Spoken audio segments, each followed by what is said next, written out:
দশ সেকেন্ডের জন্য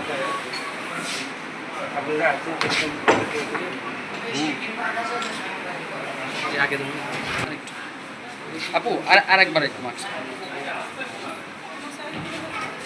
মাথাতে একটা হাট টাট দেন, সেবা যত্ন নেন।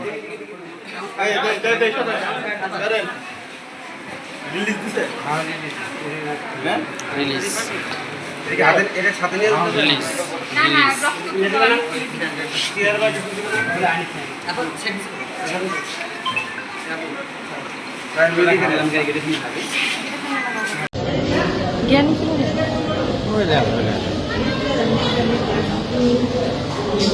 কি অবস্থা রে, সুযোগ দিয়ে গেলে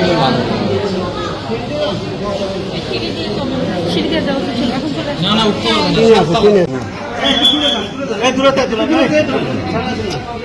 আচ্ছা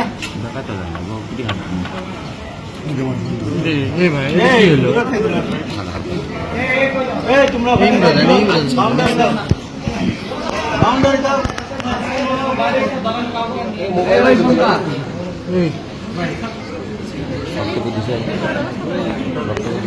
আরে না রে ভাই,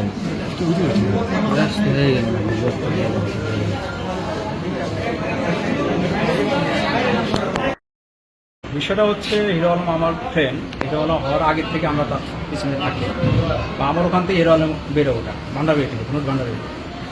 গত রাত 3টা সাড়ে 3টার দিকে ও আমার বাড়িতে এসে আমার ডাকতেছে। তখন উঠে দিকে যে আলো, দেখলাম যে রাতে কেন তুমি এখানে, আসে বসি কথা হলো। ভিতরে নিয়ে যায় কিছুক্ষণ কথা হলো, যে বললো যে আমাকে নিয়ে অনেকে ভাইরাল হয়, আমার কাছে অনেকে আসে, আসার পরে তারা চলে যায়, যে আমাকে নিয়ে বিভিন্ন ধরনের খারাপ খারাপ কথা বলে, আমাকে আটকানোর চেষ্টা করে, আমাকে অপমান করে। আর বিশেষ করে রিয়ামণিকে আমি প্রচণ্ড এখনও ভালোবাসি। রিয়ামণির তার প্রচণ্ড কষ্ট নিয়ে আমার কথাগুলো বলবো, তাকে আমি ভালোবাসি। তখন আমি বললাম যে ঠিক আছে, এখন আর কথা বলবো না, তুমি ঘুমাও, সকালে কথা বলবো, তুমি খেয়ে নেওয়া। বললাম আমি খাবো না, সকালে খাবো, এখন আর খাবো না। পরে আমি আমার দোতলার করে ঘুমাতে দিচ্ছি। সকালে উঠে যা দেখি শুয়ে আসতে, আমি ডাক দিই, খালি কেন কেন কেন কেন কথা বলে, ওইভাবে কথা বলে। পরে দেখি যে ঘুমের ওষুধ খাইছে, সেটা পড়ে আসে। পরে আমি দ্রুত আমাদের ধনুট হাসপাতালে নিয়ে আসি, সেখান থেকে আবার এই জীবন ওয়ান মেডিকেল কলেজ হাসপাতালে নিয়ে আসি। এখন আল্লাহর রহমতে মোটামুটি অনেকটা ভালো আছে, এখন কথা বলতে পারছি। Thank you.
রুগীর গুন্ডা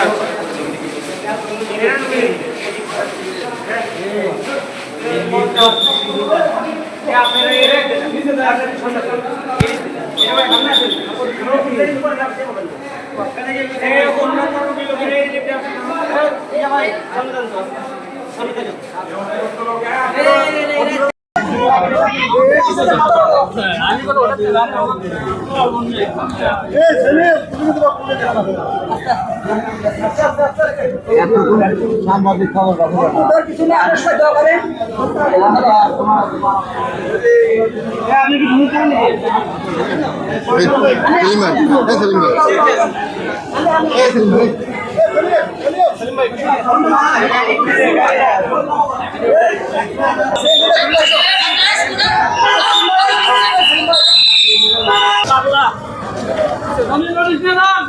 ওটা